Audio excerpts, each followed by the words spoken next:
Tshabalala. Can you hear me? You are on mute. You have muted yourself. Can you unmute yourself? Indeed. Yeah. Okay. I don't know whether the last time we were here you had taken an oath, in which case I have to remind you that you are still under oath. Did we administer oath too? No, we did not. Okay. Anyway,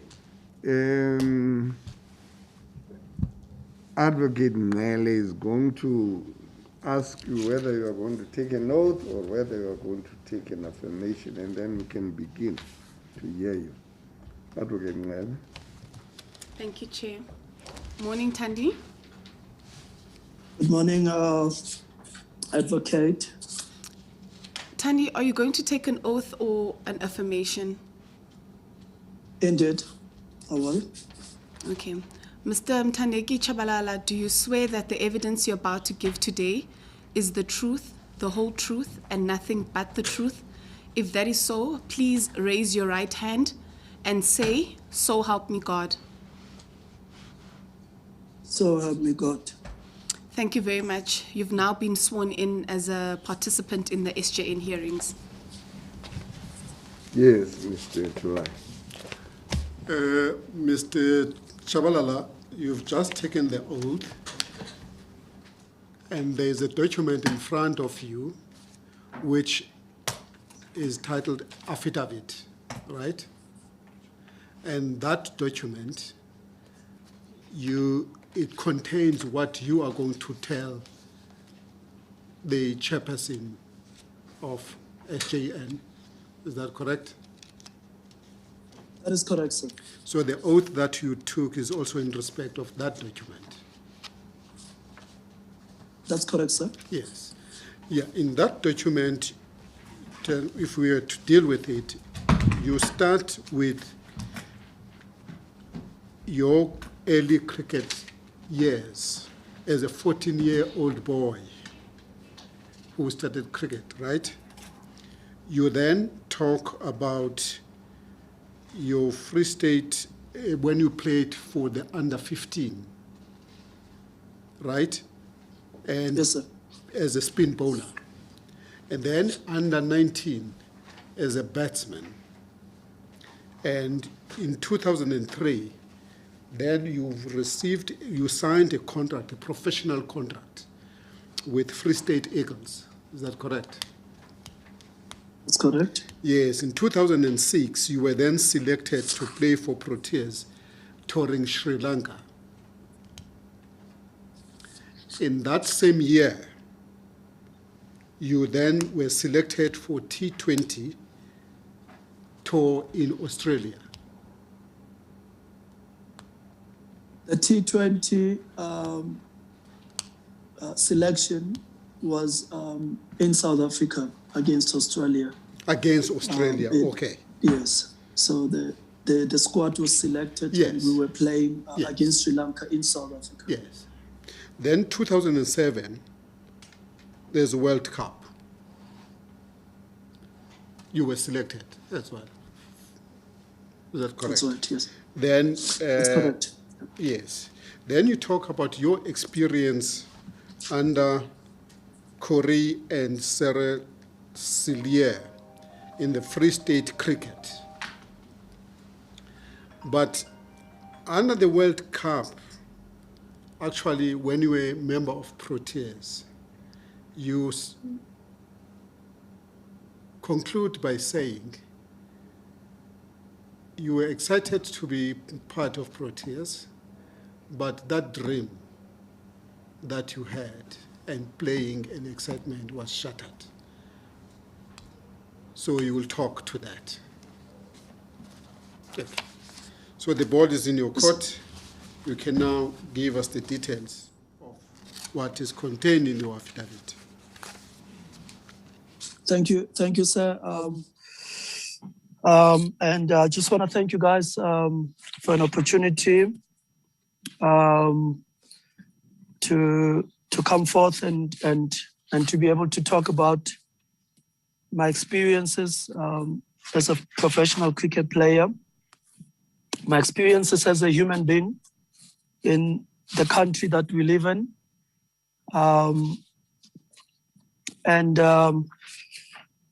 Firstly, I just want to say that it has been quite an emotive journey for me to arrive at this point of sharing my painful narrative with you all today. I understand that this is not an easy exercise for me to revisit the past, as I've highlighted before, but I'm willing to do it one more time. Hopefully this time it's a worthwhile exercise. As I reflect on my personal journey, I recognize not only financial losses, but also moral, emotional, social, and economic setbacks in my life due to being the victim of institutionalized system that favored white people. This racial imbalance did not regard my skills, but placed my skills secondary to that of my skin as a professional player in South African cricket. To those who don't know me, my name is Mthandeki, Tshabalala. I was born in a small mining city in Welkom in the Free State. From a very young age, I became aware of the situation at home. Life was a struggle for us, for my family. We were poor, and my mother struggled to put food on the table. We would often get kicked out from one shack to another. So that was it was a very tough background growing up during the early years as a young boy. As a result, early on in my young life, due to my father being absent and in jail, I became aware that the only thing that would change my life and my family's life would be to bring an end to an ongoing sorrow and pain in my family, was that I would have to do something. And therefore, I became very aware early on that it was my responsibility to bring about that change. As a young boy growing up in the township, like many Black young kids, soccer was obviously my favorite sport. It was my number one sport. It was a place where I could go and forget about my surroundings and forget about my experiences at home. I also played a game of chess at school. So these were the two main games that I played growing up, leading up to the point where cricket was first introduced at school.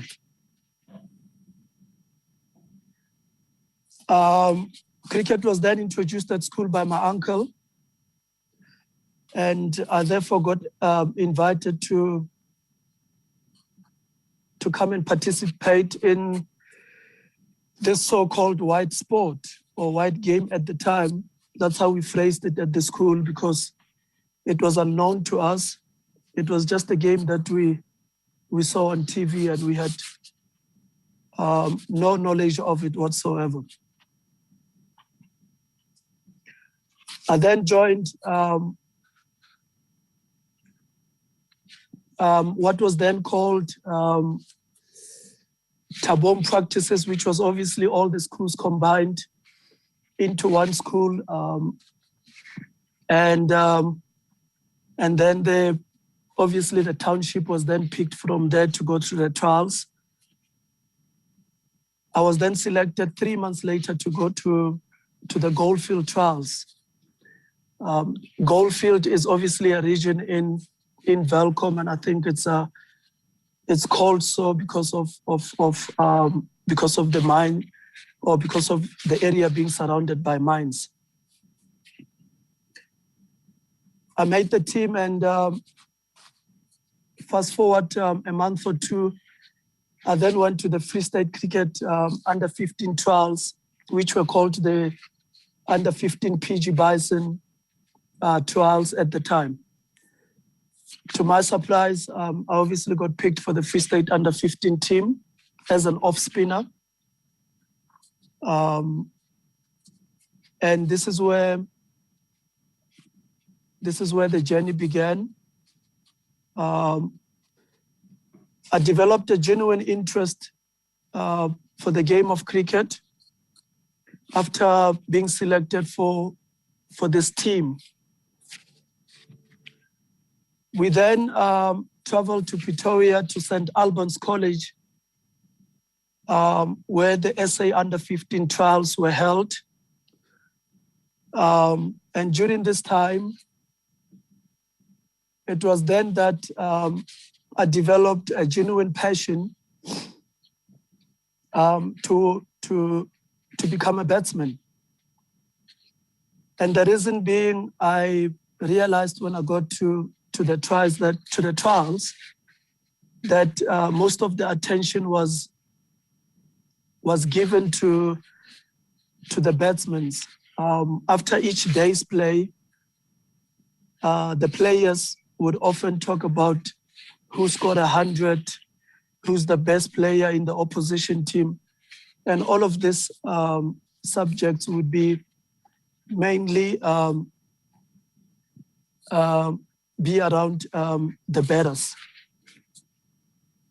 So unfortunately, obviously, I didn't make the SA under 15 team. But this was a wonderful achievement for me as a young cricketer coming from that background, to be able to make the Free State under 15 team after only 3-4 months of playing the game of cricket. During the trials, all the teams were then obviously invited to go and watch a professional game between Free State and Northerns. I'm not too sure what the Northerns team was called at the time, but these were obviously the senior teams. It was there that I watched my first professional match. And it was there that I then thought to myself, if I'm able to make the Free State under 15 team,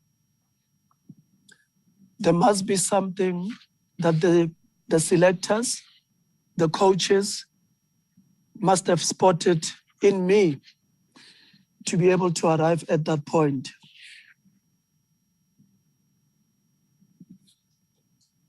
With this realization, I dedicated myself to the sport of cricket over the next 2 years to try and achieve a goal, which was to make the Free State under 17 and Free State under 19 teams as an opening batsman. And over the next 2-3 years, I was able to achieve that objective through hard work and dedication. What then followed after achieving that objective,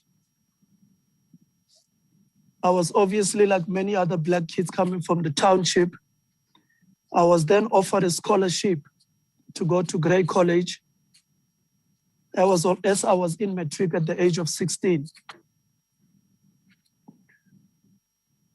But I turned down the scholarship due to 2 reasons. One being that I hated school.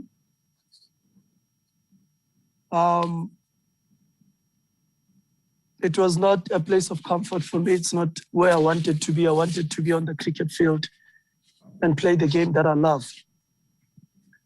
Secondly, I didn't want Grey College to take any credit whatsoever, because I believed that credit for me to have made the Free State under-19 team at the time belonged to my uncle and to two gentlemen who were my coaches and my mentors in Elliot Fana and Marvin Saudi. I was then offered an opportunity after finishing matric to go to the Free State Cricket Academy.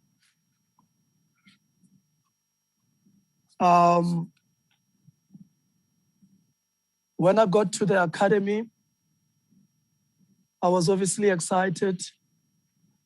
And I realized that being a professional cricketer was now a goal within reach. I was awarded with a contract after 3 months at the academy. To my understanding, when I received this contract, I have never felt at any point that it was because of my color, because from the under 15 all the way to that level, I had put down performances which justified me receiving a contract.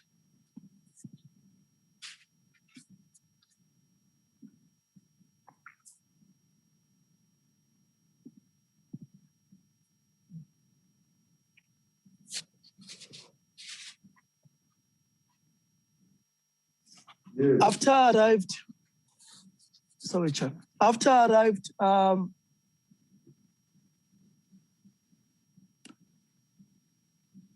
when I arrived within the senior team, this was at the time in 2003 when the talks of franchise system started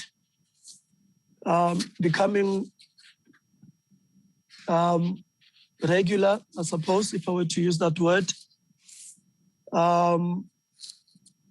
And it was during this time that Corey Van Zyl came back to Free State to take over as the head coach. And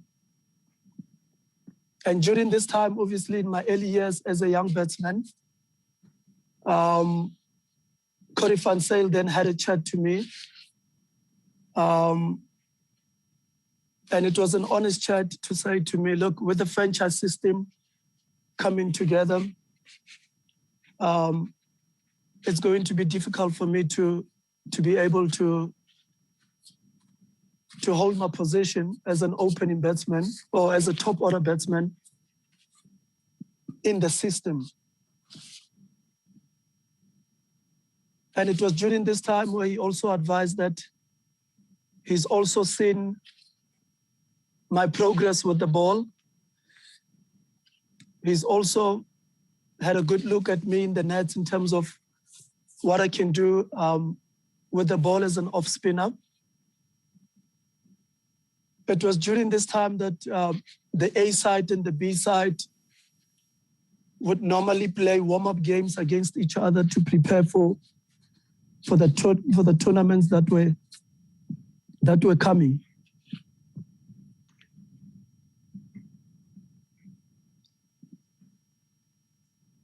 The franchise system then started the following year. I think during the 2004-05 season, if I remember well.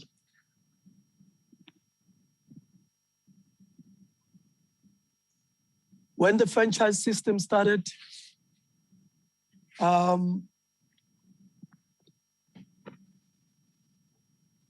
think it was during this period that I became aware of my skills as an off spinner. I had a newly found confidence in what I can do. I had the backing of the coach. I felt comfortable to be able to do what I wanted to do. And over the next couple of years, I think the next 3 years, T20 cricket was introduced, I think for the first time in South African cricket. If I'm not mistaken, I think it was the first T20 tournament in the world at the time. And my performances were obviously wonderful. And I think I became I was the bowler of the tournament in the first T20 tournament in South Africa.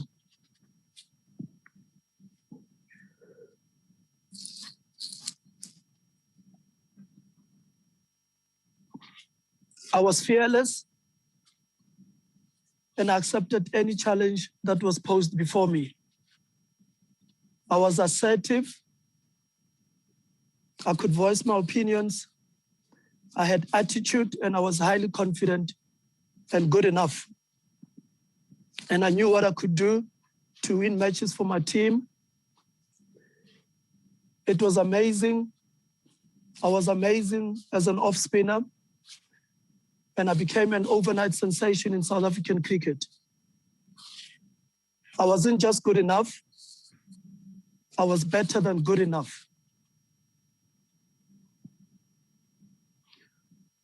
Within the first 2-3 years of first-class performances, I got a call-up for the Proteas, rightfully so, because I was doing something very unique with a cricket ball.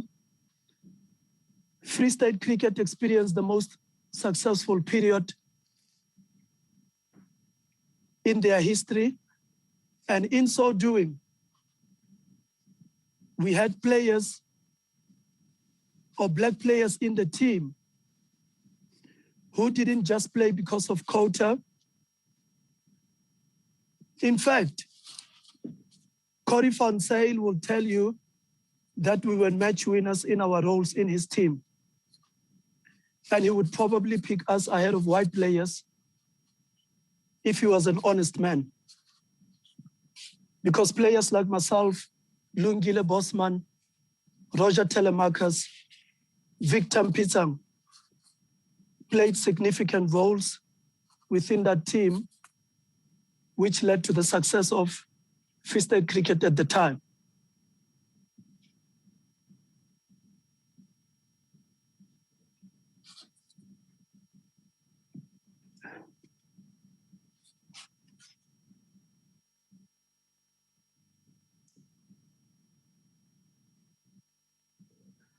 This led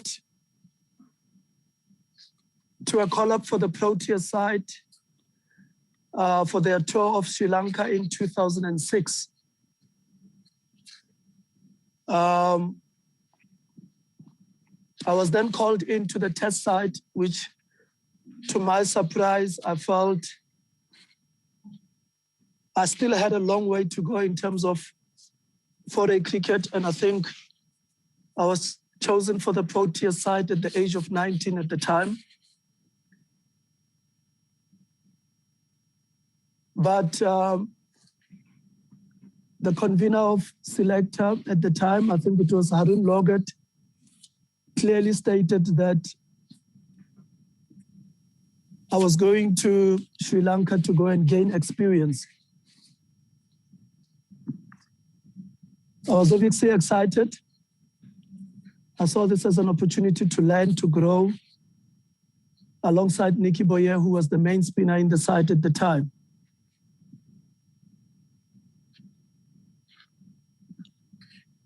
The only thing that was surprising was that I was doing well in white ball cricket, so I did not understand why I was chosen in the test team. But I was also aware of the fact that there was a crisis in South African cricket in terms of finding a genuine spinner that can win matches for South Africa in the future. So therefore, my selection was seen as preparing me for the future, I suppose, at the time.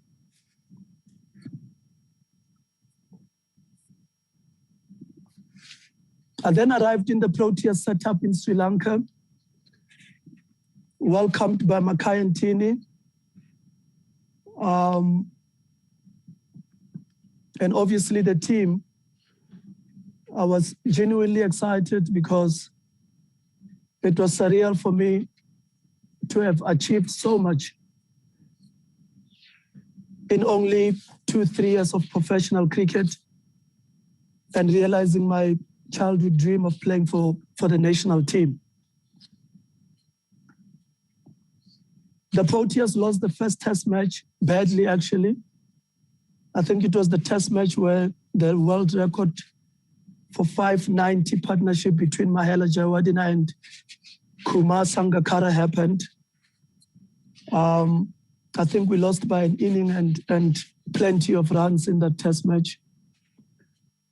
And Nicky Boyer was obviously the main spinner. I think he bowled 50 overs, not for 200 and something, if I'm not mistaken, which was obviously not good enough in those conditions. This obviously raised hopes that maybe I could get a crack in the second test, but I was well aware that I was young at the time, and perhaps that stage would be too big for me to be able to handle at the time.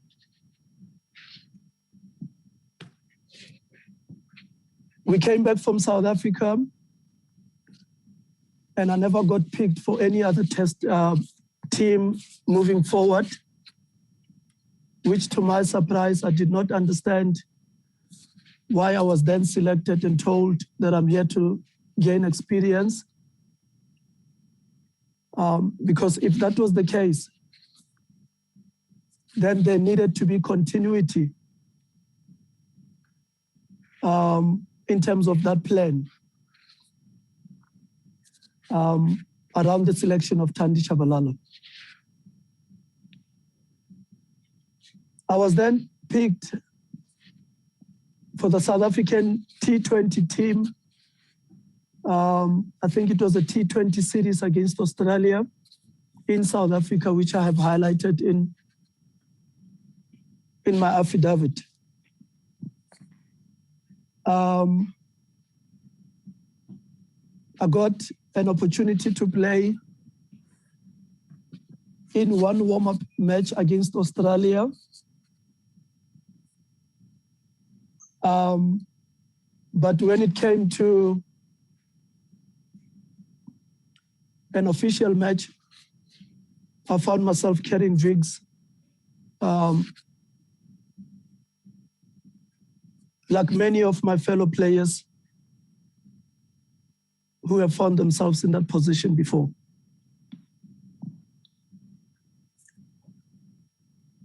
After that series, 1 or 2 other series followed, and I never got an opportunity to play for the Proteas. I then got selected for the 2007 T20 Cricket World Cup, which was staged in South Africa.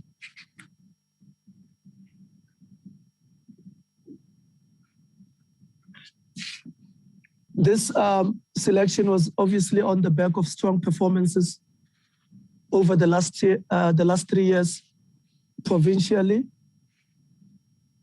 My statistics to this day clearly highlight that you could not question my selection for the Proteas team at the time. I was 3 ahead of any spin bowler, particularly in that format. I think my average was probably 13 in the first 4 or 5 editions of T20 cricket in South Africa.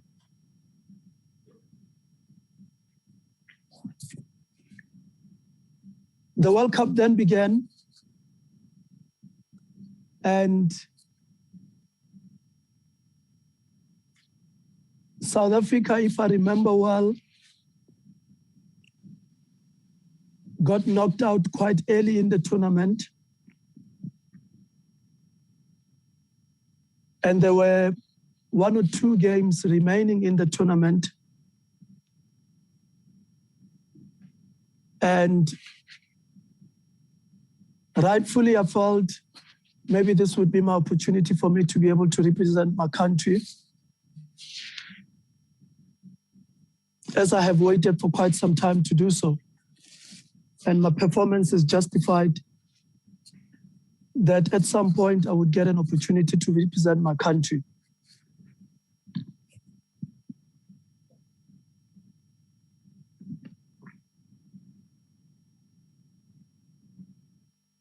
I did not question the management as to why I did not play in those 2 games.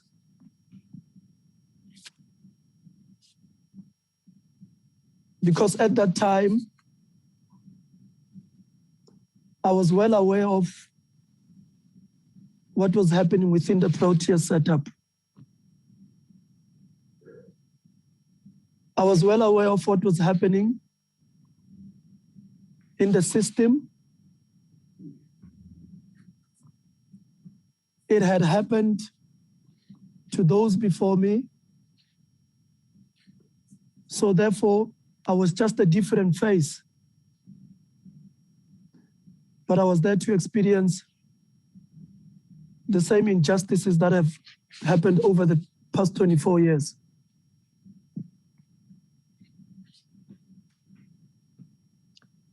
The coach at the time, to me, I got the sense in the Proteas team that I was not welcomed. I only felt comfortable around Makaya, around Herschel Gibbs, and a couple of other black players that were in the team. But I genuinely never felt comfortable to play or to be in the change room or to be in the Proteas change room.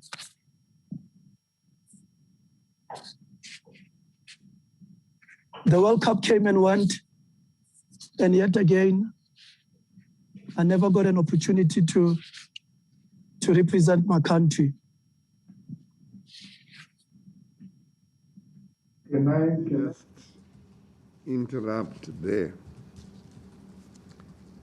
and draw your attention to what might be said by the authorities at CSA,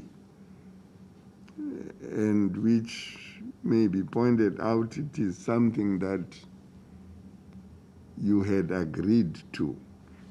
In your paragraph 14, and in all the other paragraphs that follow, I get the sense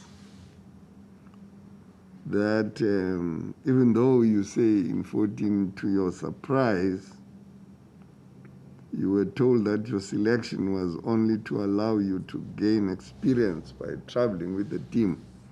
I've got a problem with that. I'm going to come back to that at some stage. I was told that I was not going to play in that tour.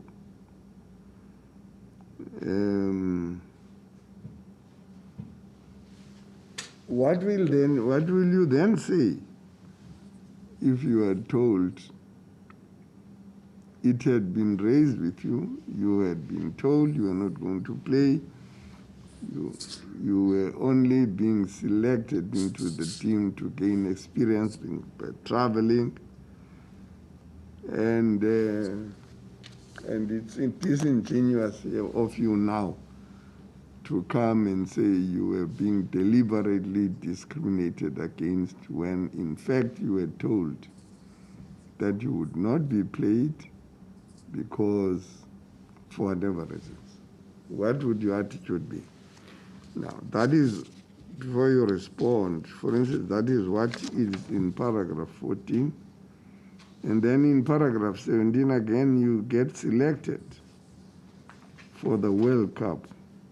I don't know whether in that World Cup selection, you were told, again like you were told in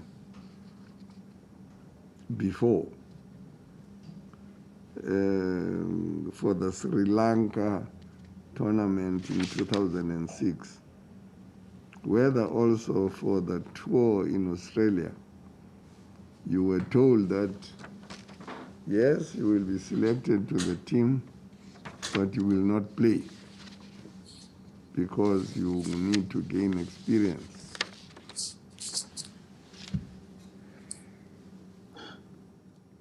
Mr. Chair,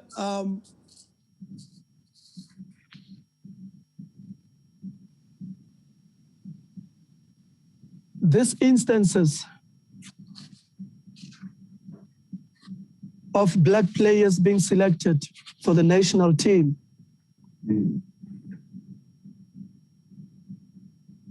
and being told that you are here to gain experience. There are many instances which are similar.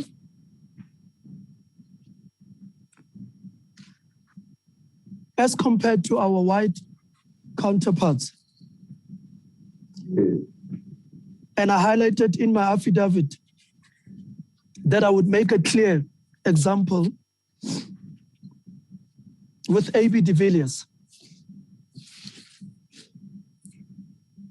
The class of 2015, which myself, Aaron Pangiso, Lonwabo Tsotsobe, and a few other black players came from. Tshabalala, before you go there, I think the question that the chairperson was asking you was, were you told prior the appointment, selection, that you are being selected in order to gain experience, or you were told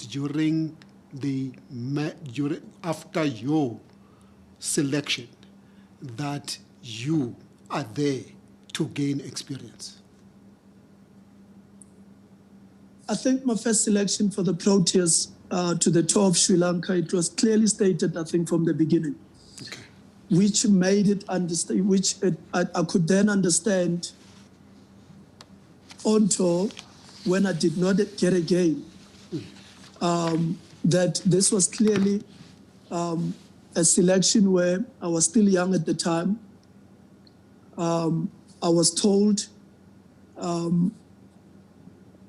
and it was explained to me from the word go that I was there to gain experience. And I can understand that because at the time, I hadn't gotten to a place where I felt as comfortable in 4-day cricket like I did with white ball cricket. So that made perfect sense to me. What did not make sense to me is my selection in white ball cricket, in T20 cricket particularly. Because I'll tell you the reasons why. If I was the best T20 spinner in the country at the time, those that statistically played T20 cricket for the Proteas at the time,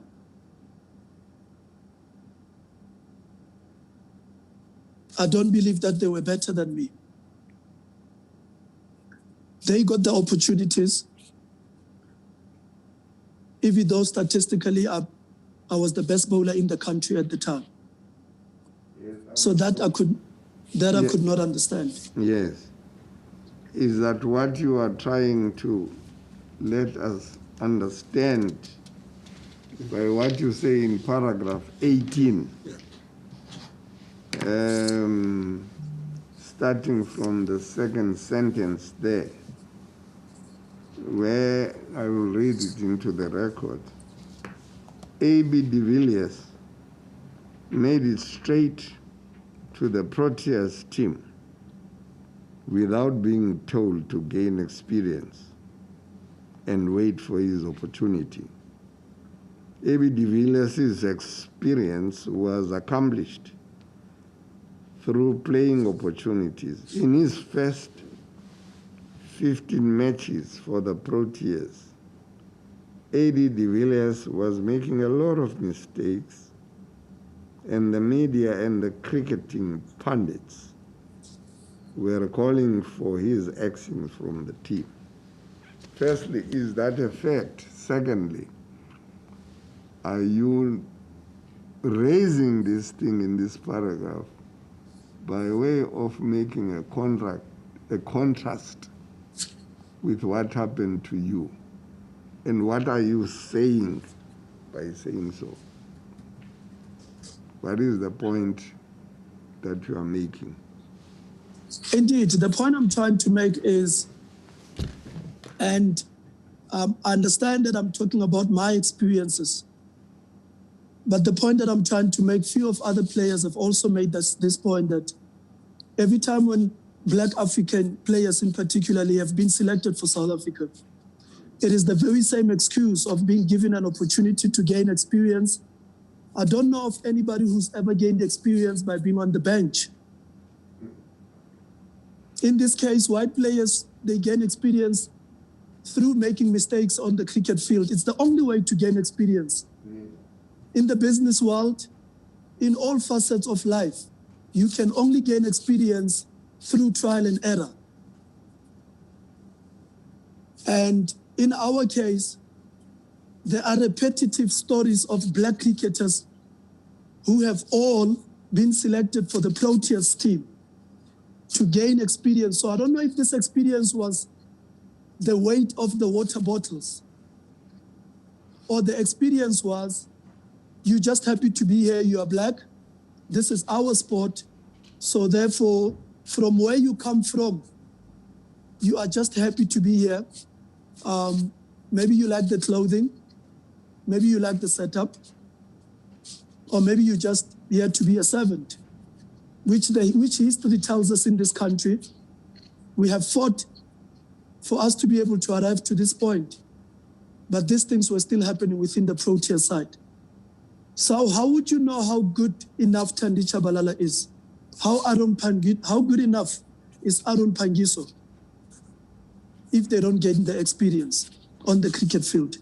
That's the point that I'm trying to illustrate. Yes. Because at some point, A.B. de Villiers made errors, rightfully so as a young man, to be able to gain that experience. And 10, 15 years later, through learning from those mistakes, we now have a different picture of what career A.B. de Villiers has had as compared to the careers of myself and many of my fellow Black cricketers. Can I finish that paragraph and ask for your comment? You then say CSA and the Big Five, a powerful clique within the Proteas at the time, protected A.B. de Villiers until he became the player that he is today. This patience and protection was not, in my view, extended to Black players. If, as a Black player, you made a mistake and had a bad game, you would be dropped. Indeed. My experiences when I got into the team, firstly, I think a lot of players have mentioned the Big Five. I became well aware just how controlling and how powerful they are within that change room. Secondly, for any of the Black players to have arrived in that environment, it was very discomforting. And for you to be able to perform to the level that is required, it is the duty of the senior players to make sure that the environment is suitable for any player that is selected for the Protea side, regardless of color or background. One would argue that this was offered to the white players, but again, I'm going to state, if you have stories of so many Black players telling you about a similar pattern within that structure, it tells you that there is something wrong within that structure. And if it is justified after 25 years, through so many World Cups, that we have all carried drinks, we all have suffered similar fate within the setup, it tells you how powerful the top five and how disgraceful that system was for us to be able to breathe, to be able to feel welcomed, to be able to, let alone being told that you are here because you are good enough, and therefore you are here and you have an opportunity. If we got one chance, you felt that that could be your only chance.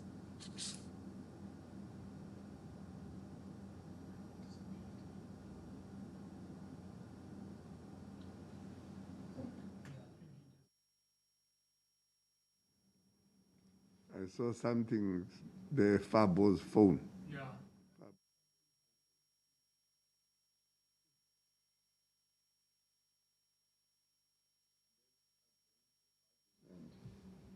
And get the connections on again.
Don't know whether you were still in mid-sentence or whether you had completed your responses when there was a disconnection. Are you back now? Are you able to hear me? Yes, I'm able to hear you, sir. Oh, yeah. I apologize And you for what had happened. I'm not too sure what had happened. And you're sounding very clearly and very, very clearly. Thank you very much. I will have to remind you that you are still under oath. Yes, Mr. July. You gave a response to that question about the players who, when they were not patient with black players, in particular you guys, there was no patience. And if you make mistakes, all of you get to be dropped immediately. Now there's a part there that talks to the Big Five and the power that they had. How, in your view, the Big Five demonstrated the power? Because we hear that they had power, but just by way of an example, in your view, how did they demonstrate this power? And when you answer that question, can you also deal with the question whether CSA knew about the existence of the Big Five and allowed them to do what they were doing? You allege that they were doing. I think there's a way in which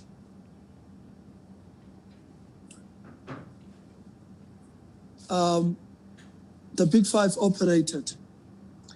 When it came to selection, it is clear that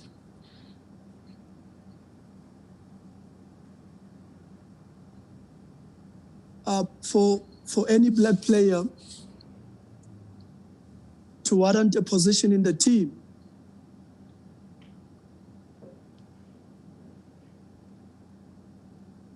to my view, I felt that this was a threat to one of their own.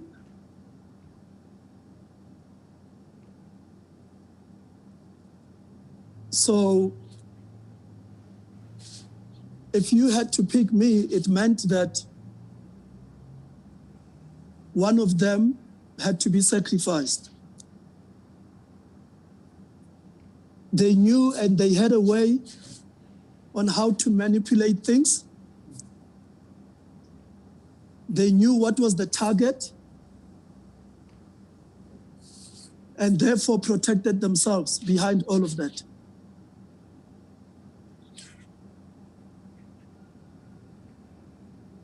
So, and history tells you that.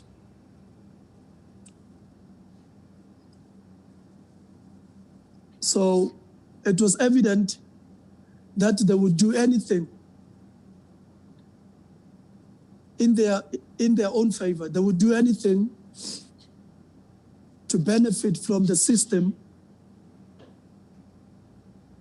at our expense. They made it uncomfortable for you to feel welcomed. They made you feel frustrated. Hence, when you went to the management and questioned,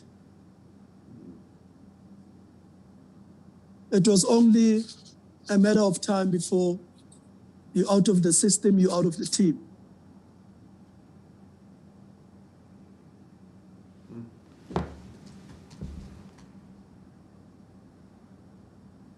So after many years, this is my opinion. This is what my experiences have told me within that system and within that team.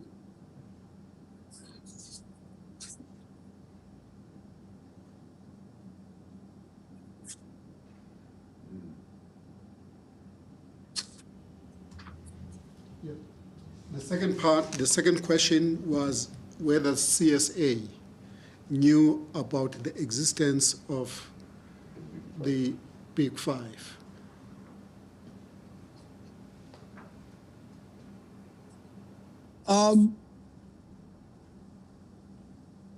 I do not know after 24 years how CSA can answer that they did not see what was unfolding before their eyes. For me, if CSA were to say that, it's because they don't want to be held accountable for these injustices which were happening within the Proteas team. when you select a player, that's not the end. That is the beginning. You need to have a plan with a player.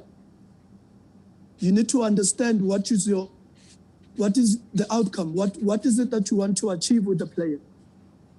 So the mere fact that we were selected, if that was the goal, then they've clearly missed the trick.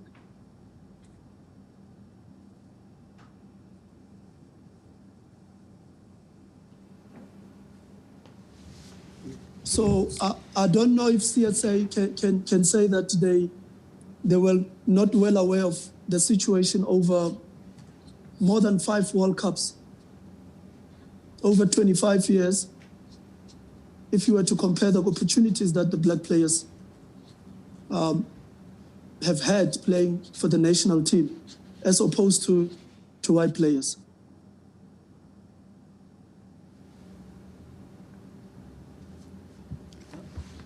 Right. Now, in paragraphs 19 and 20, you talk about how you felt unwelcome in the Proteas and how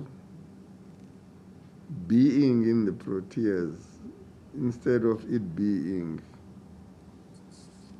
a pleasant dream come true, turned into a nightmare. And then you mention certain individuals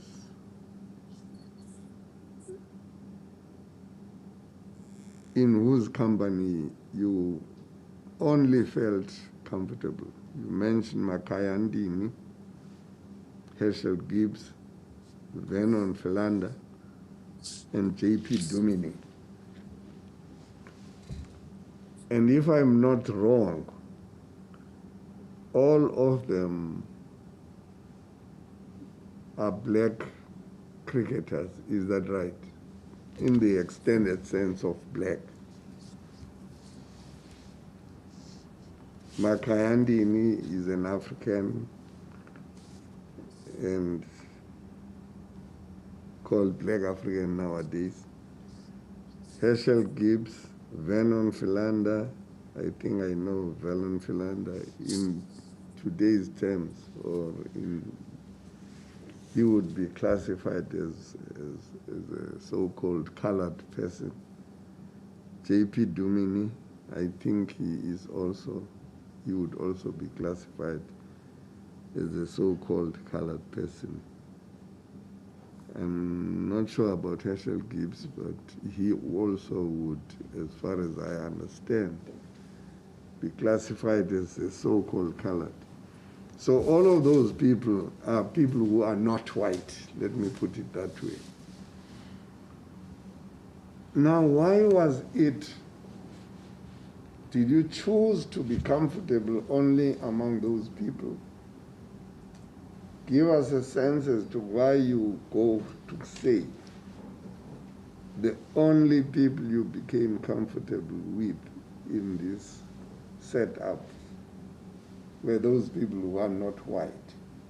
Why was this so? Or are you able to explain so that we understand why a person like you should choose or should feel comfortable if he is not with white cricketers? Because we understand this sporting code to be designed for all of us South Africans.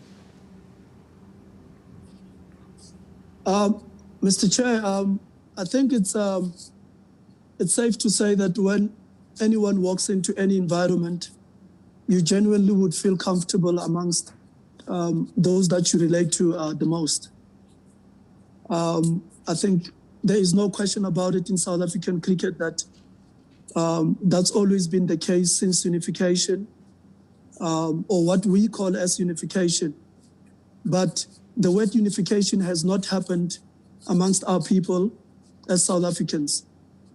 So therefore, Coming into the Proteas team, it would be natural for anybody, let alone a young man, walking into a team to feel comfortable amongst these people. What made me uncomfortable in the Proteas setup was small experiences that happened. And I'd give you an example. Normally when we go to practice, or when we went to practice, a couple of white guys would be in the bus. By the time I would get to the bus, normally I'd get to the bus probably with the last 1, 2, 3 guys.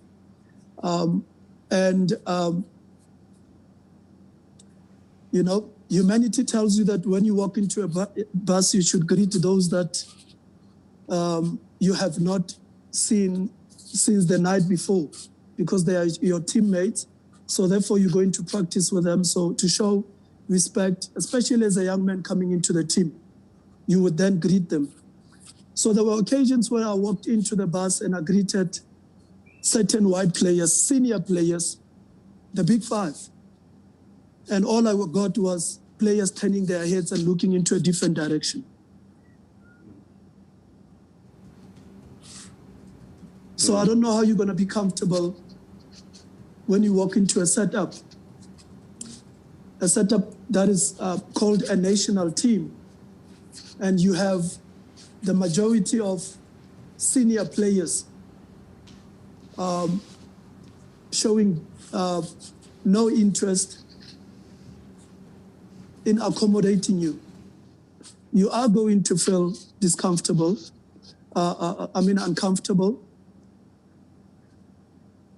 And you are going to question yourself. You are going to question, why is this happening to you? What was What was the situation in the change rooms or in the shower rooms?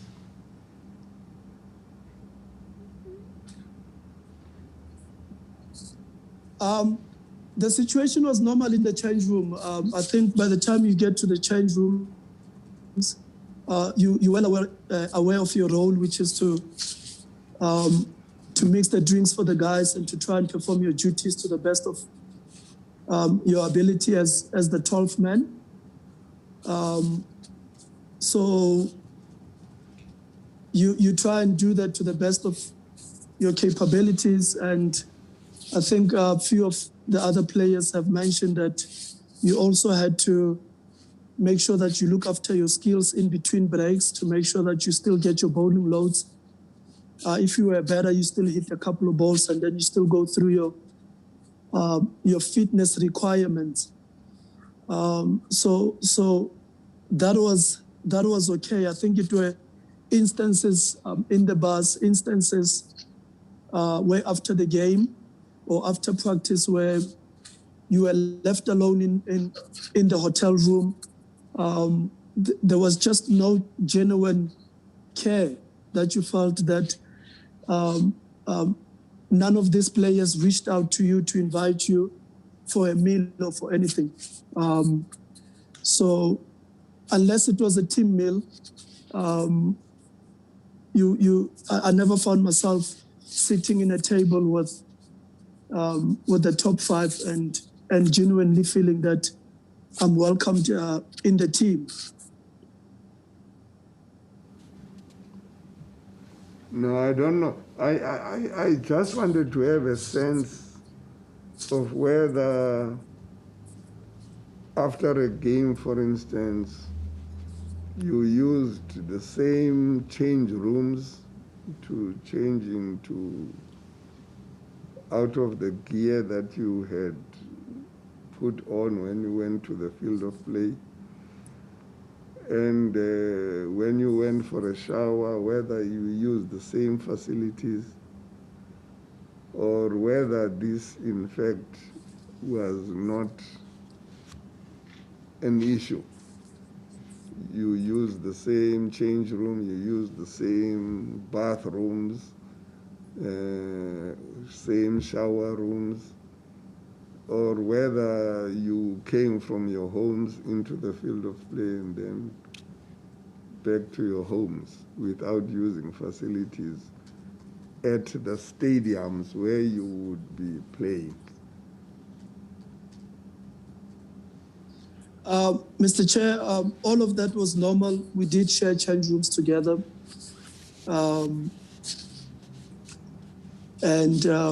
Like I said, it was one bus for one team, but it's the small instances that really made a big difference. And sometimes it's not particularly easy to be able to explain how the environment was, but like I said to you, if you have a pattern over 25 years of instances that have happened where you have the majority of the players who've never felt comfortable within the setup, and you have a system and you have the top five or the big five who had a way to manipulate their ways through explaining to us as individuals and as players as to why you are not going to play in the following match, whether it be a dead rubber, whether it be a case where the conditions clearly stated that you should play two spinners, like Aaron Pangiso stated, and they still found a way somehow to give you a reason which made no sense whatsoever as to why you are excluded into the side. And if this pattern has carried on over 20 years. No, I'm asking this question because I think we have had evidence, I don't know who from, that there was a lot of segregation in the dining rooms or in the rooms where you went to eat. You would find that whites sat separately from black people, and black people sat separately from management. There was also some evidence that there were buses that were defined or recognized as separate buses for management, for white players, for black players, black in the broad sense of African, colored, and Indian. Now, did you experience that yourself in your career with the Proteas? Because I think we have that evidence from other players who have testified. Mr. Chair, indeed, I think I did. All of us have. I stand to be corrected whether this is the case in 2021. But throughout my playing career in Free State, this was evident to a point whereby it felt comfortable for me to be in a bus that was associated with people of my skin color. For me, it got to a point where I was okay with it because it meant that I didn't have to see the white the white teammates which were the perpetrators. I didn't have to see them all the time. So if that makes sense. So for me, I got to a point whereby I felt comfortable because I didn't have to be with them 24/7. As long as we respected each other in the change room, that was good enough for me. And as long as they respected my skills and gave me the opportunities which I fully deserved. So I think as black players, this is something this is something that has happened in the system for many years. Thandi? In paragraph 22, you state that the treatment that you received from the team, from the Proteas team, made you very bitter and angry to such an extent that you did not wish the Proteas well, and that you did not want the Proteas to succeed because they did not represent unity in sport. So in this paragraph, are you saying that you were part of a team that you did not support?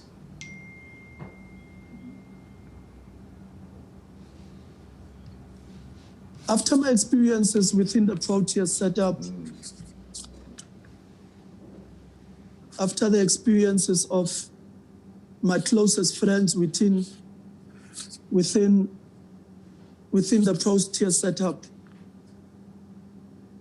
I felt as an individual, as a South African, that I could not support the team that I felt that it portrayed a false image in public. I did not feel that it was a unified South African team. I felt that it was a team that had a false facade to those that are looking from the outside. So, since then, to this point, hence I say I have rejoiced every Protea downfall,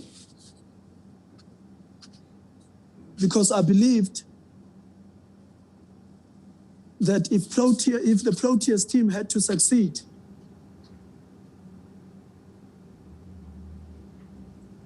that success would not have been the way that a South African national team should succeed at the expense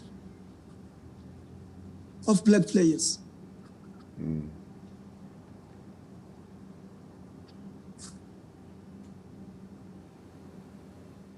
It's been a painful journey for me to arrive to that point. You have to understand how painful this journey has been to us as black cricketers in the national team. So it was always going to be very difficult for me to have pride in the Proteas. How can I have pride to the people that have caused us so much damage? How can I wish them glory? How can I wish the national team to be successful if we are excluded from it? To me, it's not a true reflection of the national team, because its value system, it's not a value system that constitute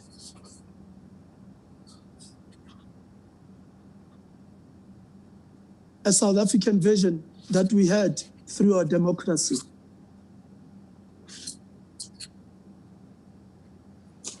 And at which times would you say you would see the team more united, where there would be, some sort of togetherness between, the players? Were there any moments where there would be some sort of unity?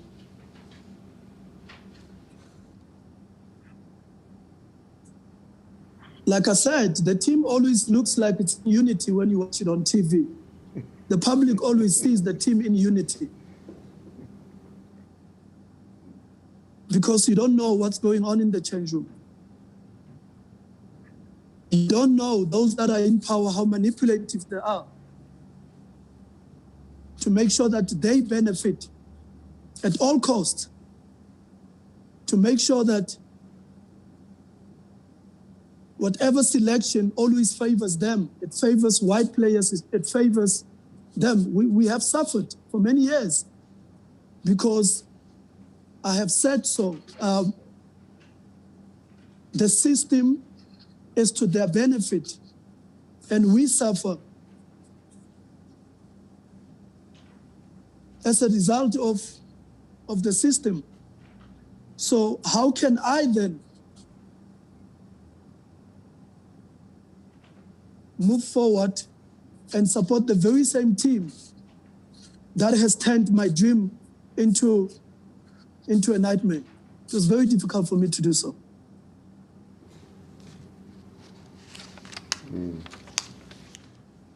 Yes, before you go to the beginning of the end in Free State cricket, can you please tell me, you say your role at one stage as a player, you were carrying drinks. So that's your experience in Proteas. Are you aware of any white person or white player who was a 12th man during your period when you were playing for Proteas?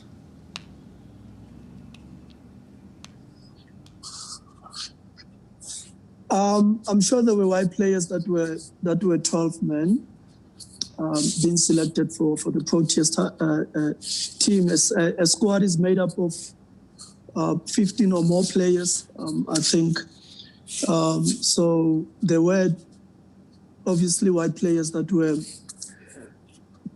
performed those duties at some point. The point I'm trying to make is there's a pattern here over 25 years of black players, black African players that have performed that role. More importantly, in big matches, in World Cups, where whether there was a trust issue or whether there was a personal gain or whether it was a question of color, there were reasons that we've all been given, which are utter nonsense for many years, which justify or which justified to those that were in power why we had to carry drinks, despite statistics clearly stating that we are good enough, we deserve an opportunity. Even after those that were in power, even after their poor decision-making, which has led to poor selections in semifinals, in quarterfinals, even after that, when you had dead rubber matches, I do not know how you cannot justify playing giving an opportunity to a player when you have dead rubber matches. Oh, now for those who are listening and who do not have an explanation, which we get via your affidavit, dead rubber matches are those matches which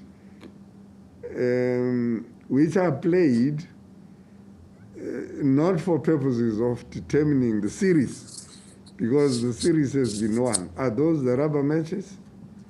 Am I correct in understanding it that way? indeed, sir. Those are the dead rubber matches. Yes. And I'll also make you an example. The Proteas setup is the only setup in world cricket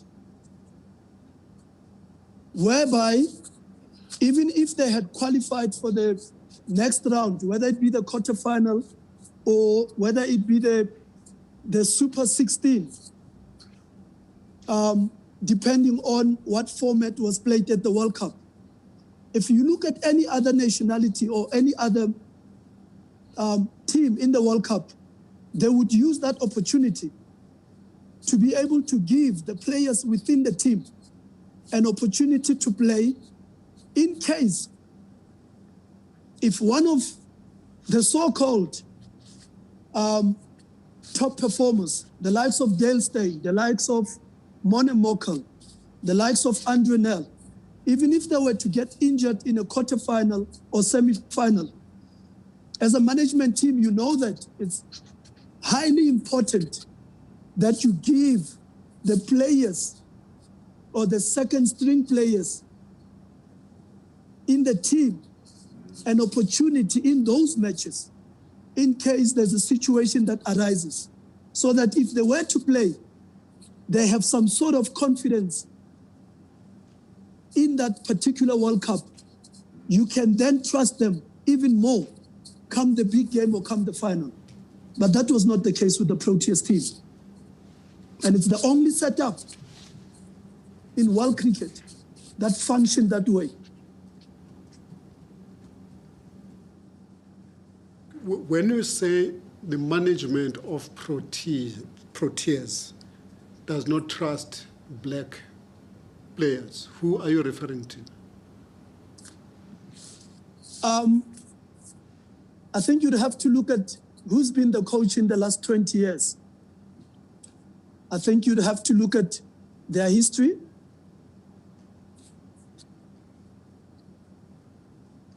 Leading up to their selection as coaches for the Proteas.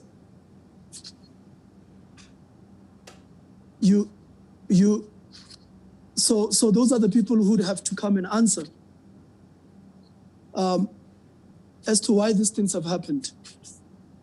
You'd have to look at the captain, because all of these things have happened under his nose. All of these instances, you'd have to look at the selection panel. How did they arrive to these decisions? In whose interest did they have when arriving to these decisions? Were they fit enough to lead, to be in those positions? Are they accountable for us to be able to arrive at this point today? What was CSA's role in these selections? What was the plan for the players? There's a lot of questions that need to be answered. So for me, those are the people that make the decisions, so they need to be held accountable for what has happened in CSA, what has happened to South African cricket over the last 20 years. But I will speak about that a little bit more later on. Then you go to the beginning of the end in Free State cricket. There's a story that you want to tell there about Corey van Zyl when it was changed, replaced by Cyril Silias. And yeah. My story in Free State obviously has two halves. There was an incredible half between 2003 and 2008-9, which obviously led to my call-up to the Proteas. I highlighted that Free State experienced the most successful period in history. Players like Roger Telemakers through that success, Lutz Bosman, myself, and few other white players got their Proteas call-up. So it was a very fruitful period for all of us in Free State. And this was done under a very thoughtful leader who understood the vision of a new South Africa at the time. We felt like part of the team. We could voice our opinions. his man management skills were unbelievable. He was well aware when a black player was not happy about a particular instance, and he would make sure that he doesn't go to bed before that instance is resolved or that matter is resolved. He would often invite you to his house to come and ask you whether you're happy with the team environment and so forth. So that obviously led to a wonderful cohesive unit that that played together, played for one another. And when you achieve that, there is no doubt that you're going to achieve success in the future. So that's why we were successful. Who are you talking about? I'm talking about the first period in Free State under Corrie van Zyl. Yeah. Corrie van Zyl obviously then looked on. He looked on, I think he got a role in CSA. And we therefore felt as a team that because Sadal Silias had been with us for many years as a fitness trainer, he understood the team culture, he understood our personalities within the team. We therefore felt comfortable as a team that we wanted him as a successor to Corrie.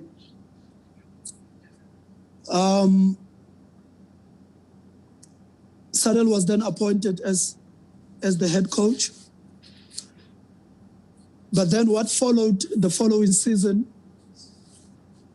was obviously a very different outcome to what the previous seasons, what we were able to achieve the previous seasons. We then said, as a team, we had a couple of meetings where we discussed the way forward for us as a team. And we strongly felt that Sadal Silias was not fit to lead the personalities, the characters that were within the team. His man management skills were poor. So therefore we took our grievances to the board and to the CEO, recommending for Sadal's removal as the head coach.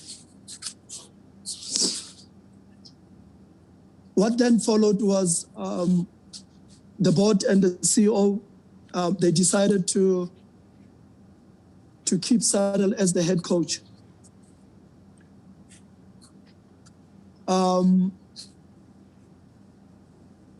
I think from that point on, we realized that we needed to move on because the decision was made and it was a decision which we all had to respect and find a way to move forward. What then followed,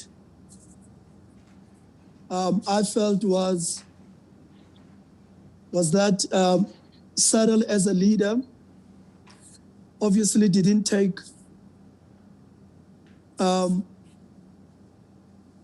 what had happened particularly well, and the manner in which he then went about things. I felt that it wasn't particularly the right way or the right direction for the team as a leader and as a head coach. We therefore, as players, suddenly lost a platform to be able to voice our opinions. We felt our rights were violated. The team selection and, again, the reasons that we were given for missing selection were not valid enough. They made no sense. And we were also told that if we were not happy, we were welcome to pack our bags and go elsewhere.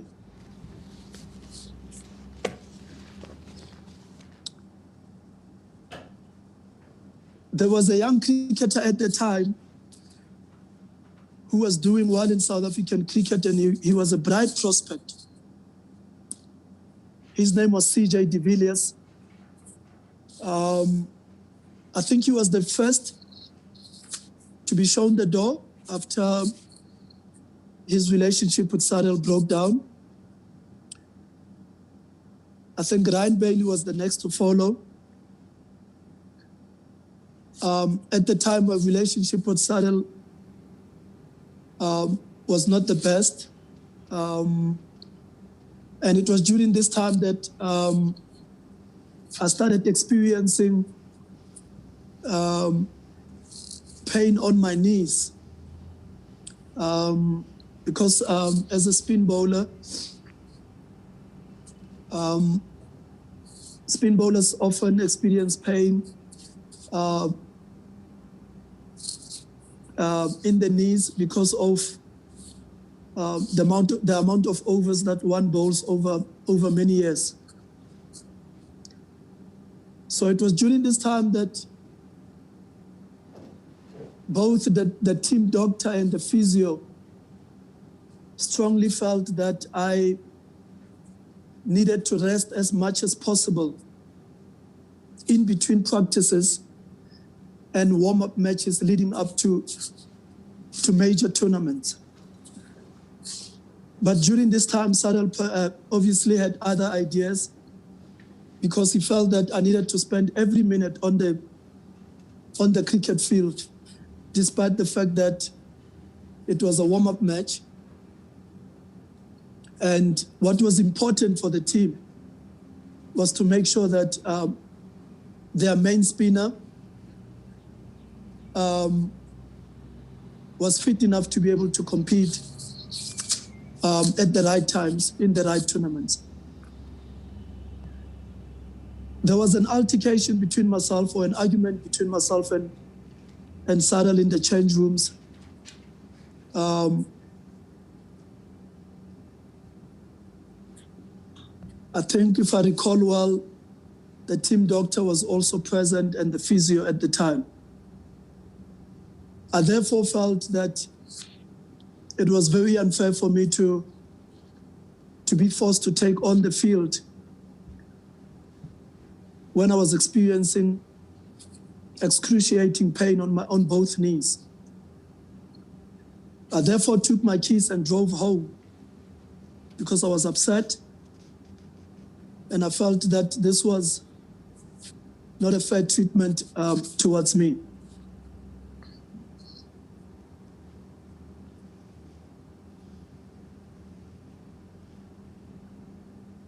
I was removed from the side after a few other instances which occurred between myself and Mr. Cilliers. One of the instances which I particularly remember was when we got to Johannesburg. And normally when we got to Johannesburg, a few senior players would be afforded an opportunity to drive one of the Kumbis in order to collect their equipment, as most of the sponsors are based here in Johannesburg. And in my case, I needed to do the same. But to my surprise, after this was allowed under Corifan Sales guidance, suddenly I could no longer be able to do so. And the reason that I was given was that because of insurance purposes, my name had to be therefore signed in, whether it be at Avis or Budget or any of the those institutions where we got rental cars for the team. I therefore went to the captain at the time, who Mthandeki, and I said to him, I do not understand how is it that I'm not able to put my name down as one of the senior players in the team at the time, and be able to be afforded the same opportunity to go and collect my kit, which I need for the upcoming game, whether it be a four-day game or whether we were playing in the one-day tournament. Mthandeki, I don't think he took the matter to SADAL, or I don't think the matter was taken seriously. But to my surprise, the younger white players in the team, Dean Elgar, Riley Rousseau, were afforded an opportunity to use the same kumbis, even though they were younger. So I don't know if maybe I was not as light as them. Again, maybe there was a trust issue because of my color. To this day, I don't know what the reason was, but I felt that it was, again, utter nonsense that was happening in front of my eyes. Because of these instances, I was then removed from the team, and I had to face a disciplinary hearing in Free State.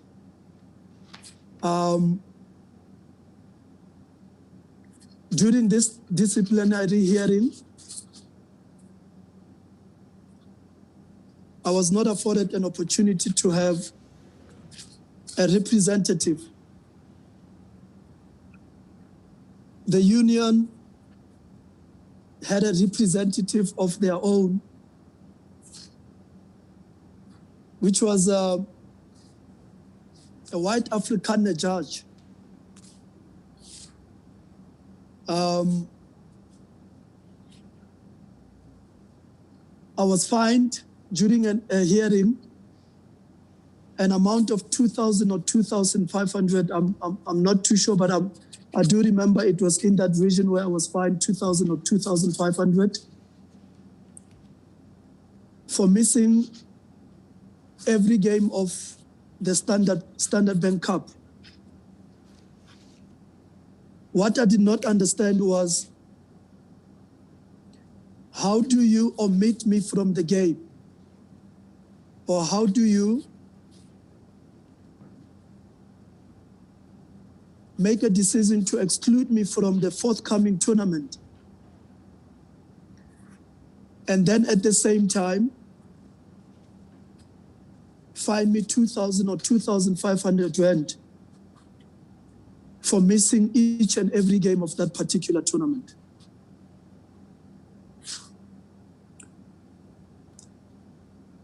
I then took the matter to SACA,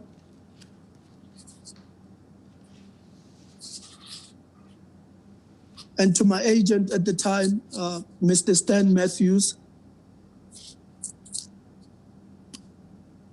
And the advice that I got from SACA, from JP in particular, was that it's best for me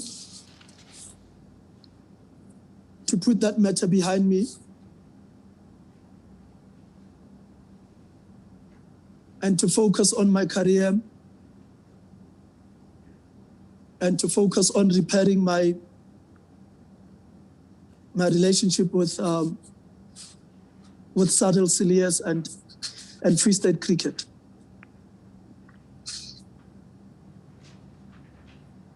I took that advice,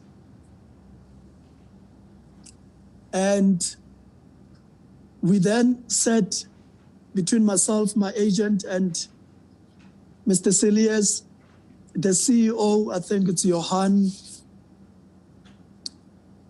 I think he's still the CEO to this day. I can't remember Johan van Heerden. And the decision that was then taken was that I would be afforded a 1-year extension to my contract because my contract was coming to an end. And this 1-year contract would be an opportunity for me to repair my relationship with Saddle moving forward. To my understanding, I looked forward to that engagement. I looked forward to putting everything that had happened behind me because I realized at the time that though I was experiencing problems in the Free State, my performances for the South African A team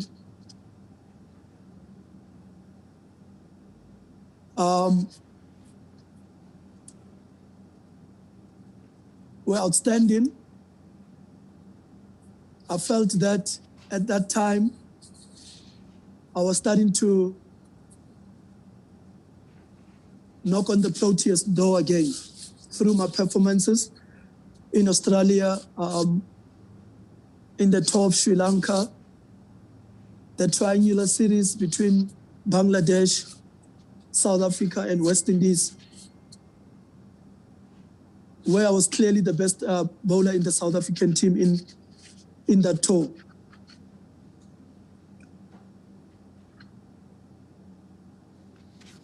So I realized that at the time, that despite the fact that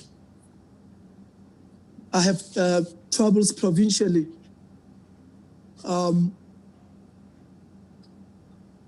if I could put that behind me, things would turn for the better. But clearly this was not the case because come January of 2010, if I'm not mistaken, normally January is the time where players would put pen on paper in terms of contracts. This is the time where franchises would be finalizing their squads for the following season. So to my understanding, I understood that I still had, or I would be signing one more year with Free State. January came and went. February came and went. And in March of 2010, I then received a phone call from my agent, Mr. Stan Matthews. I remember very well, I was in Johannesburg at the time.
I had, is way past the time that he should still be testifying, but I take into account the fact that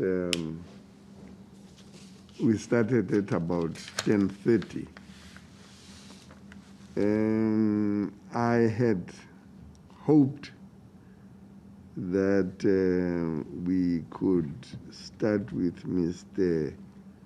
Ayavuyamyoli at 1:30.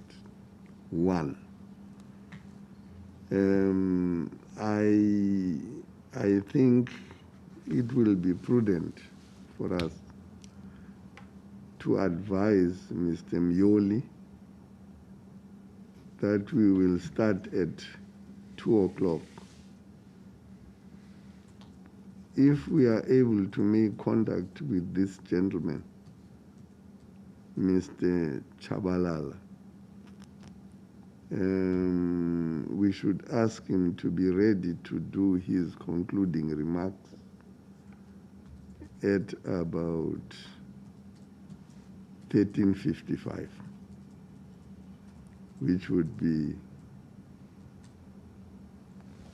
5 to 2. So we can take the lunch adjournment now. It will give us at least an hour, not an hour. We should be back here at 13:50. From now to 13:50, so that we can set up, and at 5 to 2, we are ready to hear Mr. Tshabalala making his closing remarks, and at 2:00 we are able to start with Mr. Ayavuyamyoli, and we'll break up at 1600 hours today.